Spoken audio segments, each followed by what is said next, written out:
دلیدو درته زالکو د سرکای دروازې نه بار د دینار په غاړه یو نر ملنګ الا نر ملنګ دی ولا نر ملنګ دی ولا نر ملنګ دی ولا نر صاحب یو حال جو د دنیا خزی دي چې پناه په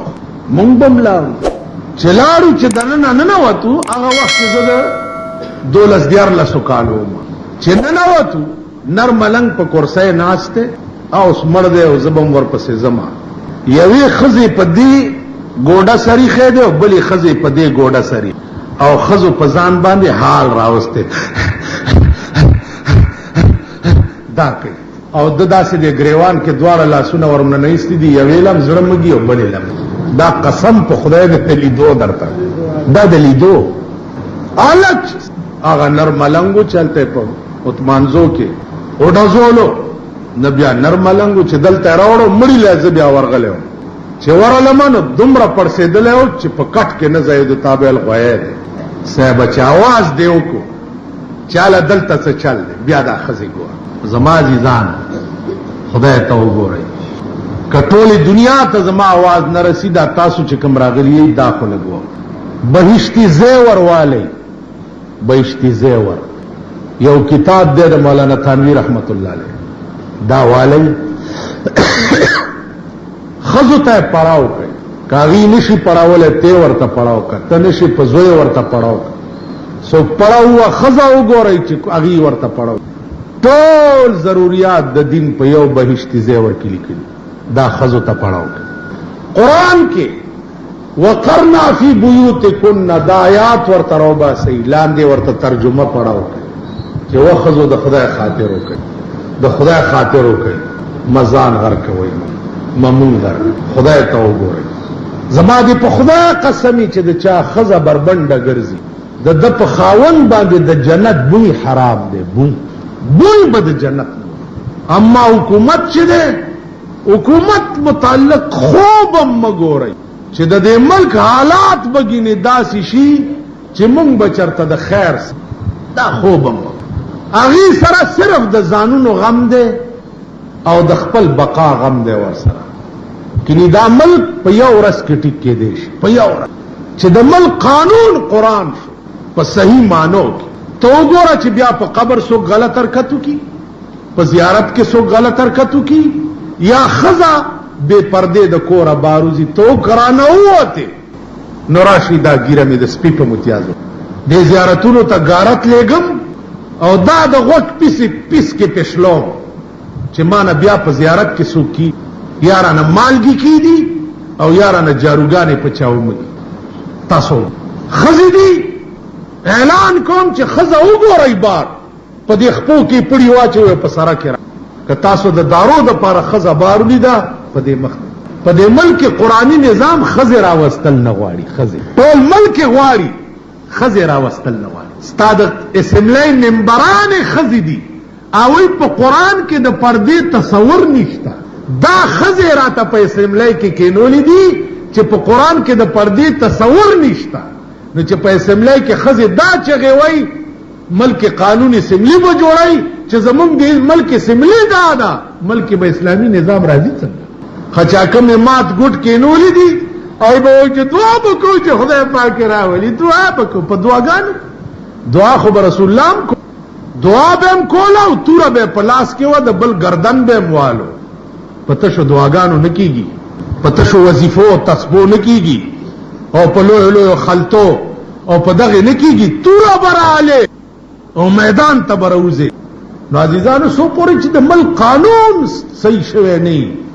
ترغه پورې په دې ملک د خیر صاحب وانه چې پرون قادیانانو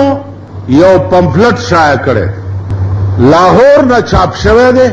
او د پیښور قصخانه او کوچی بازار او مینا بازار کې تقسیمې ده دا پمفلټ فوراً سی ای ڈی والا او ته نیول پکار دی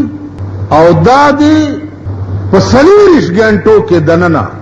د حکومت په نوټس کې دارا وستل پکار دی چې قادیانی ته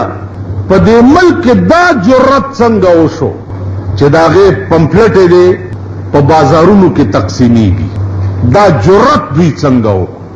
او بیا پاغي کې لیکلي دي حکومت ته چاپلوسی کړې ده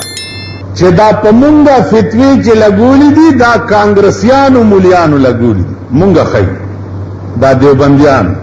چې دا د دیوبند علما چې دي دا کانګرسیان مولیان دي او دې کانګرسیانو چې د جناس ابتدا سی ویلی وو پاکستان نو منلې او پلانې چلې نو کړې پاکستان مو منلې جناس مو منلې بنی آدمو د خدای بندو د دې ملک مسلمانو ارث منلی او قادیانه کافر برانه څوک نه من پاکستان زمون ملک دی پاکستان کې زمون د لکونو کالو پلارانو نیکونو غور نیکونو پخختی پاکستان نو منله خبره دا چې قادیانی منل خبره کوا قادیانه چې چاو منل او دومره مووی چې دا به کافر وی او کنا دومره شکم د دوی په کفر کې وکونو هغه سره هم کافر دی د دوی په کفر کې چې څوک شک کوي هغه هم کافر خبره دا وا چې دلته د صوبه سرحد فضا خراب نه ده خدا د پیښور مرزایان پویول پکار دي دا مرزایان کدوی آئنده د پاره دا پمفلټ شایع کړي او یا په دې بازارونو کې تقسیم کړي بیا به زمون لار کولوي د قوم چې دی مرزایانو سره بیا ارڅ کړي مونږ به ذمہوار نه بیا قادیانان وایي چې زمون د جماعت نه کلمه ولې لري کوي اوس یو تحریک علماو کړو چې لا اله الا الله محمد رسول الله د قادیانی په جماعت به نه لیکله ما په خبرو پوهیږئ د قادیانی په جماعت به لا اله الا الله محمد رسول الله نه لیکل کیږي ولی لا اله الا الله دم هغه سره وی چې الله منی ٹھیک ده او محمد رسول الله دی هغه سره وای چې محمد رسول الله منی تاسو نه لا اله الا الله منی او نه محمد رسول الله منی نو خلکو تسترګو کې خاور اچولو د پاره تاسو په جماعت کلمه ولې لیکل ستا جماعت د کفر کھاړه ده او د کفر په کھاړه باندې لا اله الا الله چې لیکلي په دې به مونږ دوزخ ته ځو چې الله وایي زما نامه د کافر په مندر لیکلی وا تاسو ولې دغه خلاف आवाज نه اوچتو تاسو خیال راغی نو عرض نه داو چې د مرزایی په جماعت با قطعا لا اله الا الله نه لیک بالکل به پنه لیکي نو عزیزانو عرض مې داو چې دی یو سوال بل دا کوي چې تاسو وایي چې د رسول الله صلی الله علیه وسلم نه وروسته بل پیغمبر نه راځي دا خبره ما ومنله چې د رسول الله صلی الله علیه وسلم نه وروسته بل پیغمبر نه بیا تاسو دا ولې وایي چې عیسی علیه السلام به په اسمانونو کې ژوندی دی او په قرب قیامت کې به هغه د بیت المقدس په مناره باندې راکوزي بیا به د ملک حکومت کوي بیا به امام مهدی پیدا کیږي 40 کاله به حکومت کیږي بیا به دجال روزي خرب دجال به پسوري دا ولې وایي چې پیغمبر نرسته بل پیغمبر ناراضي نو عیسی علیہ السلام به بیا ولې د اسمان نه راکوزي په دې سوال پوه شئ قادیانان څه او کھریاں کیا نہیں باتا سن کے تے ہوشیار رمی اندھیریاں سنراتا نیندر سی بیدار رہے کھریاں کیا نہیں باتا سن کے تے ہوشیار رمی اندھیریاں سنراتا نیندر سی بیدار وہی خبریں میں در تا ٹھیکو کری چی وائیوری ہوشیار اسے گا دیر تیارے بدر باندې راضی خود خوب نہ ورتا بیدار سے تو خبر نے د جان ڈالا سلیری زرا جماعت او پروس کی سلیری زرو کی صرف درې زرا پاتی یوی زرا میټاو کړه په دې روس کې دا سلیری زرا جماعتونه دا چا جوړ کړي د روس په سینا حکومت چا کړو د امام بخاری قبر په کوم ځای کې دی امام بخاری غوندم نن پروس کې پروت دی سلیری زرا جماعتو یوی زرا میټاو کړه صرف درې زرا پاتې دي ا درې زرم اذان جمع امامتی دایج پکې نه کیږي اسې نامې ولا تاسو دلته ګرځئ ټیپر خورئ او د پیسو په چکرونو کې یو د کورونو او د جایدادونو په جوړولو چکرونه 1,000 جماعته میټاوش د دې تپوس به مونږ نه کی د دې داسې مثال لکه یو سړی بے جنازه خاک یو سړی د ځمکې په سر ټوله دنیا به په خدای نیسي یو مسلمانو او بے جنازه خاک نو د ځمکې په سر ټوله دنیا به په خدای نیسي او که د ځمکې په سر د یو سړي جنازه 2-3 کس وکړه د ځمکې په سر د ټولي دنیا غاړه آزاده د 1,000 جماعتونو قتله نشي او اس درد دم پزړه کې نو والله که ایمان تیر کې نن کدل ته وګوره جماعتونه دي نو څه پرم مې ځکه کې راضینامه وا قران راوړی قسمونه ور قران چې راوړو چې کوم ځای کې راضینامه و صاحب ګلونه دیو بوټي دیو چمنی دیو کمری دیو الماری دیو پکی دیو جګونه دیو ګلاسونه دیو نخری دی صاحب قران راوړی چې قران راوړو نو هغه زړه کپڑا دلته اوس نخ کاری چې درته ویم چې هغه د کمی کپڑے د قران غلاف زړه خیرنا په بد اورز یو کسوړه غوندې و قران پکې پرو دا د دې قوم حال قرآن راوړی که چرته د جماعت کې به پروتي راوای خلای نو جماعت نه چراوړ په داسې شکل کې نو عرض مې دا عزیزان چې کدا درد موم پړ کې نو نن تاسو وګورئ دا جماعتونو ته چرازي دا تصور موم چرې کړي دي خیال موم چرې کړي دي په دې کلو کې وګورئ په دې جماعتونو کې کټه ورته کوټس وړاند کړي نو پاره کې دا سپاره او قرانونه او د دنیا دله نو چې یو سړی سره د خزي د بکس عمرم د قران د حفاظت خیال نه تاسو وګورئ د خپل خزو د کپړو بکسونه بیا ولا کافر راوړی خزو د جامو کې د کافر اچو چې د نبزي نه وای نه دا خزه د خدای ستا کفاره باندې مړکی دا دیم چې زوجو کو چې په دې جمعات کې د قرانونو سال دی او زما د خزو د جامو د جوړو سال نو کوم ملک چې د خدای کلام دومره سپکی بیا ورشي په دې یونیورسيټو کالجونو کې لایبرری وګورئ داغه هغه الماری وګورئ داغه هغه شیشې وګورئ داغه هغه حفاظت وګورئ د انګریزي کتابونو الماری وګورئ د وکیلانو لورشي د سره انګریزي قانون کتابونه د دې هغه الماری وګورئ او هغه انګریزي کتابونه پکې وګورئ او راشي د قران الماری وګورئ د خدای کلام پکې وګورئ تاسو پوه شئ نو عرض مې داو چې ګیله هم نه په قیامت کې چې خدای ز پوه نو ما پوه ولې نه پته درته ولې نه و بیا کنا پوه وې ځان دې پوه کړه ولې نو نن کالجونو ته چې حکومت لار شي نو 3 लाख 5 लाख 7 लाख 8 लाख 10 लाख ترقیاتی سکیم تا حکومت ورغه نو دی یونیورسيټي ته دومره لکه دی یونیورسيټي ته دومره لکه دی جمعه د کالج ته دومره لکه دا خو اوري چرته کنه جمعه تراشی مولا لوی دوانه به منو بس نو یا ولا 100 روپے ورکی یا ولا 500 ورکی جوړه تورو کی او اسلامی مدرسې ته کوم وزیر لار شنو 15000 ولا او هغه 15000 مرداره دا د سود د زکات پیسې نو تو چې د قران یونیورسيټي ته ورلې نو مردار دی یوړه او د انګریزي یونیورسيټي ته ورلې لکونه روپے ور د دې وبال بد چا پسري او دا ګناه بد چا پسري مال رااله جمعه ته درولې غلې نو د ملخره وخه او انګريزانو ته دی حلال کړي چرګان بد دا ګناه بد چای زما عزیزانو سوچ کوئ ایو جمعات ته د مستو کټوای چا راوړه مستو کټوای راوړه نو استاد داواله ماشومه جنې ورتل کې د ویلو بچیا تاسو خو چری شملیم نه راوړی داننم د مستو کټوای څنګه راوړه ویل استاد دا کټوای پیشو جوټه کړو نو مور مې وی چې تو یوای ما مولا لایو ا مولا مناری غوندې هغه پاسې دوم کټوای چته کو بار پسمه کوښت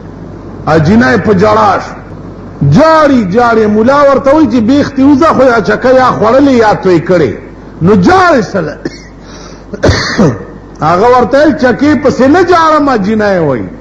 جاړم پدې چې د کټوای کې به مې نیا د شپې متیازې کولې اوس به مې نیا وایي چې زما د متیازو کټوای دې ما تکړه جماعت لدا شی وړي او د انګريز جوړ کړي ځایونو ته دا شی وا د دې قوم ورځې به خدای څنګه ښه کوي د دې قوم حال به خدای څنګه ښه یا دغه حکومت ته به خدای پاک د سکون ژوند څنګه نصیب کوي چې د چا په زړه کې د قرآن دا وقت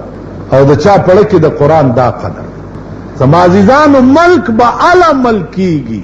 قوم به اعلی قوم کی چې قرآن د ملک قانون شي او په دې قوم باندې حاوی وي دا ملک به ملکی او قوم به قوم کنی والله دا اسمان رخ در تخه نه ده دا اسمان توجه در تخه نه ده که یو ځل راشرک شو بیا به څوک ټینګولی نشي نه هندوان شته بیا ولې په ملک کې افراتفري ده چل څه دی د ملک قانون نشته د ملک قانون وی ته نن خلقو ته چغې وی چې پلاني ځای کې غلا وشوه پلاني ځای کې غلا وشوه پلاني ځای کې غلا وشوه غلی به ولې نه چې غل یو سپېړه څوک نه ورکوي نو غلی به نه کي ته د غل نه لاس غوس که ته وګوره چې بیا په ملک کې غلا وشي ته یو زناکار سنګسار کا ته وګوره چې په ملک کې بیا د زنا نوم څوک والي نن ستا ملک قسم په خدای دی چې ټیپر او ګازر او مولی په سړک داسې عام نه خرڅېږي لکه ښځې چې خرڅېږي هر قسم ګډه دی چې پکاري ماښام نه وروسته یو ټیکسي موټر پیدا کا ته وګوره چې څومره درپسې منډې نن ملک ولې ټول د زنا او د پلیتۍ شکار ځکه چې ملک کې قانون نشته ټول ملک ولې غل ځکه چې ملک کې قانون نشته په ملک کې قادیانی ولې دا جرأت وکړو چې هغه د خپل باطل مذهب تشهیر علی اعلان کوي ځکه چې ملک کې قانون نشته شیعاګان فقه جعفریه غواړي په پاکستان کې نو شیعاګان 1% به په پاکستان کې بلکې 1% هم نشته هغه خو فقه جعفریه د پاره دوړ دوب کوي مونږ چې پاکستان کې 100% یو مونږ د فقه حنفي لپاره دی ولې دوړ دوب نه کوو چې د پاکستان قانون کده چاړه چوي او ککور ورانیږي د پاکستان قانون به د امام ابو حنیفه فقه وي اوس تاسو څه پوهیږئ خفه نه شئ چې فقه حنفي څه ته وایي فقه جعفریه څه ته وایي فقه شافعي څه ته وایي تاسو ته په دې څه پوهیږئ چې امام ابو حنیفه فقه څه شي ته وایي یا امام ابو حنیفه پیژنئ چې څوک دی یا امام شافعي څوک دی دغه خلق هغه ورځ یو لویه ډله یو سړي رئیساره کړې ویل که خدای یو دی رسول یو دی او دا مذهبونه پکې څلور څار راوسته نو یو پکې مشر بزرگ چوي چې والله که پې پوهېږو نو په مولیان وایي چې څلور مذهبه دي ویل نو بیا اسلامونه به هم څلوري ویل والله رښتیا دي ته اوس بني ادم نه خو یو ظالم انټر در سره یې که نه هغه خمچین غوندې نه اواسې په لاره روان او بس سړی روان څېویل هم نه یو دا د غوږ پیس او دا سیوی بنګې خدای پراسته چې هر یو سړی د غوږ دا پیس کې وال پکار اول زما وسوره سیدا جمعات کې چې څومره ناس دی دا د غوږ پیس کې مو خبره نه پوهېږي او په دې ځان پوه کړی دی خدای بندگان چې څلور مذهب ولې دي ولې څلور مذهب دي دا یو مستقل بل باس مصابه دیر سلويخ کسه یو سړی رئیسار کړي یو سړی چې څلور مذهب ولې دي بیا به قرآنونه هم څلور پکار دي پیغمبران هم څلور پکار دي خدایان هم څلور پکار دي هغه والله کدا وای خدای دې مولیانو به خو بس دا دوی مونږ په تیار کې چې څلور مذهب خو یو خدای دې یو رسول دې لګا مذهبونه ا دې شوړای غرق نو د یو سړي جواب 30 کسان نشي کول کم درد امام شافعي کم درد امام مالک کم درد امام حنبل قرآن کی یو مسئلہ ده قرآن قدیم دے که حادث قدیم او حادث دا منطق مسئلہ ده پاگه تاسو نه پوهی د امام مالک اختلاف راغی د بادشاہ سره بادشاہ ورته وی امام مالک ته چې ته فتوا ورکړه چې قرآن حادث ده امام مالک ورته وی چې قرآن گو په اعتبار د نقش او د الفاظو سره حادث دی، خو زما خوله نه چولی ګرځي په دې چې زه د خدای کلام ته حادث ووایم. ویل وی به ویل نه وی، بادشاہ ته وی ویل وی به ویل نه وی. بادشاہ وینیو لاسونه ورته رستو وتړل او آرډر وکړو چې په کوتکو ولا دا اوږې ووهئ چې دا اوږې ماتې. نو دا اوږې ولا په کوتکو ووهلې، تر مرګ ساعته پورې امام مالک لاسونه نشو اوچتولی، ځوړن لاسونه. په یو مسله د قرآن کې ورسره اختلاف را. مونږ هم ځان ته مولیان وایو، بادشاہ راته آواز کړی نه چې لاس په نامه ورته ولاړ یو، بادشاہ راته غږ کړی نه چې لاس په نامه ورته په ګیرو ولا ځای جارو کوو، ګومنځې ورته وو. مونږ هم مولیان. مولا دغه و. نو زما عزیزانو عرض مې دا په دین ځان پوه کړئ، دین زده کړئ، ضروریات د دین زده کړئ. آینده داسې حال را روان دی، فی الحال ګورئ تاسو د خدای منکر، د پیغمبر منکر، د قرآن نه انکار، د خلقو سره به باس تاسو کوئ. خدمت دې ته وایي چې د قرآن په یو مسله د بادشاہ سره لبړه راشي، اوږې د لماتې کې او د خپلې خبرې نه وانه وړي. واخر دعوانا ان الحمد لله.